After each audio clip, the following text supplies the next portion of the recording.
Dans les premiers jours de mon arrivée à Saint-Cloud, je vais acquis la certitude que j'étais grossière, renonçant à toutes les idées tristes dont je m'étais nourrie depuis longtemps. Je pensais que ma vie n'appartenait plus à moi seule et qu'un devoir sacré m'obligeait à la conserver. Un autre devoir soutenait aussi mes efforts. J'avais encore pris l'engagement avec moi-même de ne rien négliger pour assurer le bonheur de celui qui semblait le repousser. J'ai partagé l'appartement de ma mère, mon mari logeait au-dessus. Ils ont eu l'air contrariés.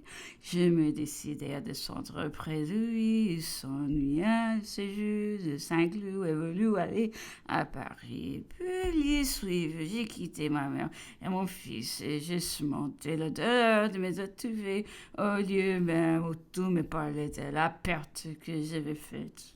Insensible à tant de condescendance, froide et concentrée, mon mari ne monte dans ma vie ni par un mot, ni par un regard. Pendant notre route, mon médecin devait conjurer d'avancer ou de retarder notre étude à Paris de crainte d'y arriver dans un moment que l'émotion pouvait rendre dangereux pour ma santé.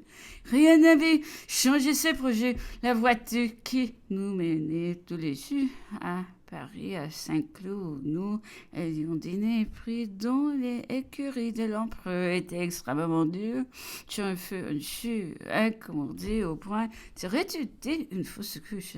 Je l'ai dit au roi, je l'ai prié de rester ce jour-là à Saint-Cloud, mais sentait réellement mal. Vous savez que cela me gêne, me répondit-il d'un air sec. Cette réponse m'anéantit. Elle était si cruelle qu'elle semblait me donner le droit de m'affranchir d'un devoir pour me conserver un autre. Puis je crois, accablement, le roi voulait retourner en Hollande et me mener avec lui. Finalement, le coucheur décida que les douleurs qui m'avions fait éprouver tant de fréquents voyages me rendaient tout voyage impossible, au moins avant 4 mois et demi.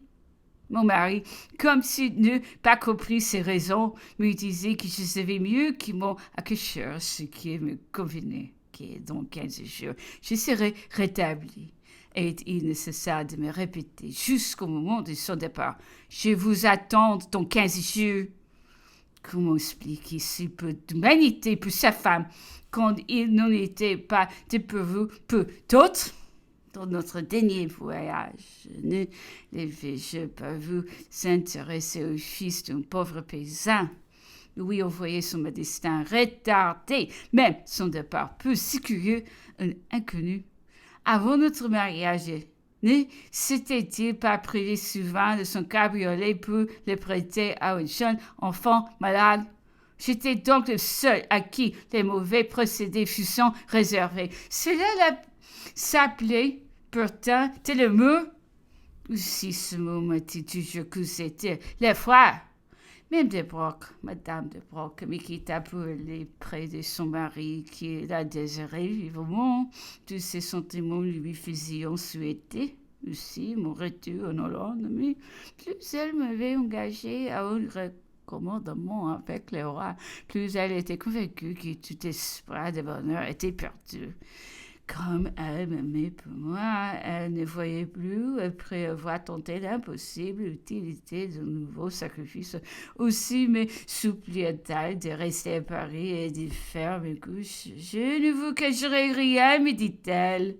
Je vous promets la vérité sur le roi. Si je retrouve encore cette méfiance, cette malveillance que vous ne pourriez plus supporter, si j'entends ces discours que pouvons nuire à votre réputation, je serai la première à vous dissuader de vous réunir à lui.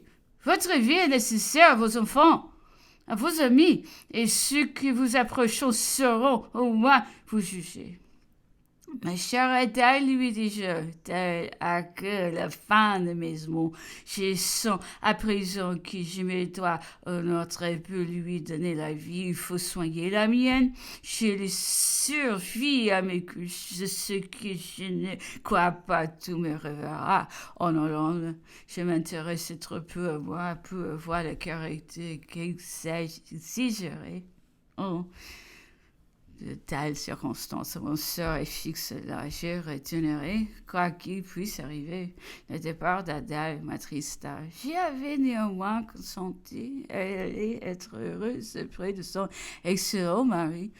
Nous étions convenus de nous écrire par des occasions et de mettre nos lettres dans des caisses de mode autres objets qu'on pourrait lui envoyer. Bien sûr qu'autrement, notre correspondance serait lieu. J'étais resté à Saint-Cloud depuis le départ de mon mari pour la Hollande. Dieu, après le dîner, l'empereur m'a dit mettre un chapeau et une toilette plus simple. Amenez votre dame et nous irons voir le froid de Saint-Cloud. L'impératrice avait la migraine. Elle ne voulut pas être de la partie. Je revins bien vite dans le salon et madame hollandaise resta si longtemps et changeait de toilette et que l'empereur se laissa d'attendre. Nous partîmes sur le pied. L'empereur me donnait le bras. Le général Bertrand et des camps de service marchaient à côté de nous. Nous arrivâmes bientôt dans la grande allée du parc où se trouvait la foire. Nous tenions assez loin des boutiques pour ne pas être reconnus, car toutes les fois qu'on percevait l'empereur, la foule se pressait autour de lui, les suivait en faisant entendre les plus vives acclamations et le forçait ici à rentrer précipitamment chez lui. Nous l'avions vu souvent revenir d'une petite promenade presque portée par la population et jurant qu'on ne les reprendrait plus. Cette fois, comme il donnait les bras à une femme, on n'y fit pas attention à lui. D'ailleurs, la nuit approchait, la multitude se pressait pour gagner la grille de sortie. Nous, pendant ce temps, nous continuons notre examen des merveilles de la foire. Les voitures nomades fixaient notre attention et dans notre qualité de curieux, nous donnâmes le plaisir de la visiter pendant que le général Bertrand payait notre entrée. L'empereur se mit à causer avec le démonstrateur sur l'utilité de cette machine et l'embarrassa beaucoup par le positif de ces questions. Sortant de là, les flottes de la foule, nous presserons de telle manière que l'empereur criait pour voir se hâta de me faire entrer sous la frameur tant venus sans laisser le temps recevoir de nous faire payer à la porte. C'était une exposition de figures en cirque représentant l'entrevue de Tircé. Autour d'une grande table, on avait placé les figures de l'empereur de Russie et de l'empereur Napoléon. Et je ne sais comment on avait ajouté là toutes celles de la famille impériale. Déjà employées sans autres circonstances. Et il se trouvait aussi la belle au bras d'un monde qui repoussait dans ce coin. Il n'y avait presque plus personne à regarder ce chef d'œuvre. Le démonstrateur nous remplit par voix son rôle et nous entendîmes nous nommer les uns après les autres. Nous disposions sortir lorsque nous remarquâmes que le général Bertrand n'était pas entré dans la tente avec nous. La foule nous avait séparés de lui et comme l'empereur et moi ne portions jamais d'argent, nous fûmes très embarrassés tous les deux. Cette aventure était si nouvelle et si singulière pour moi qu'elle me causa une fureur qui semblait augmenter encore l'air gêné de l'empereur. Plus je le voyais mal à son aise, plus mon envie de rire augmentait. Il ne nous restait plus qu'à attendre avec patience que le général Bertrand qui devait nous chercher fut assez bien inspiré pour nous trouver. Nous prîmes le parti pour passer le temps de donner un peu d'attention aux figures de cire. J'ai fait des questions au gardien sur chacun de ces portraits. Il m'assura qu'ils étaient tout fort ressemblantes. Il me vanta surtout la ressemblance de celui de la reine de Hollande qui semblait fixer mon attention. La tête était fort rosée et fort gracieuse. Sûrement, je dois avouer même qu'il avait choisi le plus joli pour lui donner mon nom. Cependant, sa coiffure était de si mauvais goût que j'en fus un peu honteuse.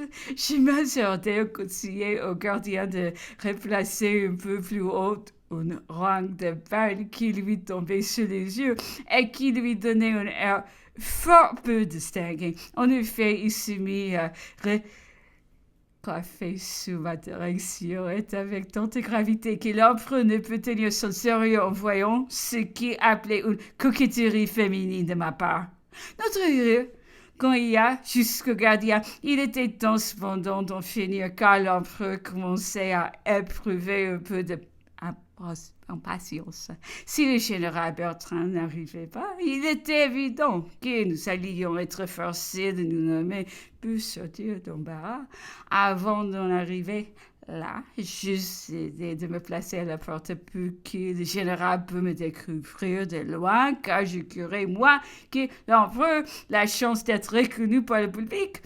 Le général Bertrand m'aperçut en effet, car il nous cherchait partout avec inquiétude. Il accourut tout essoufflé et nous tira de notre bizarre situation. Nous nous hâtâmes de rentrer et nous amusâmes beaucoup l'impératrice parlait aussi de notre aventure. Mais ces moments de gaieté ne tirent pas long et je vais toucher de la peine à me distraire de mes chagrins comme à fortifier ma santé que ça serait toujours davantage.